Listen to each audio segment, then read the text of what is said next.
Bonjour mes chers amis, je vous souhaite un bon lundi sous la protection de Dieu.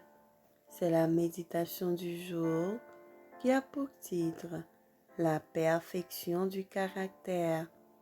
Ayant donc de telles promesses, bien-aimés, purifions-nous de toute souillure de la chair et de l'esprit, en achevant notre sanctification dans la crainte de Dieu.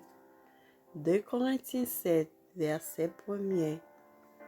La formation de noble caractère est l'œuvre de toute une vie et c'est le résultat de la méditation et de la prière associée à un idéal élevé. La perfection de votre caractère doit être le résultat de vos efforts personnels. Les amis peuvent vous encourager, mais ils ne peuvent pas agir pour vous. Désirer, soupirer, rêver, cela ne vous rend jamais grand ou bon. Il faut vous élever sans cesse. Les conversations que nous tenons au coin du feu, les livres que nous lisons, les affaires que nous traitons sont des agents qui contribuent à former nos caractères et qui décident jour après jour de notre destinée éternelle. Les facultés mentales et le talent ne constituent pas le caractère, car ceux qui les possèdent sont souvent à l'opposé de ce qui correspond à un bon caractère. La réputation n'est pas le caractère. Le vrai caractère est une vertu de l'âme qui se révèle dans la conduite.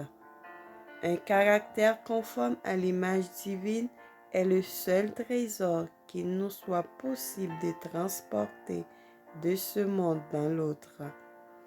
Ceux qui se laissent instruire ici-bas par le Christ apporteront avec eux toutes les perfections divines dans les demeures célestes.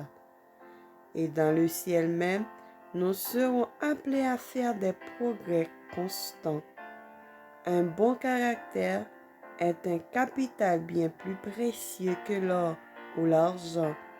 Il n'est pas affecté par les banqueroutes ou les faillites et au jour où les possessions terrestres seront détruites. Il produira des revenus de valeur.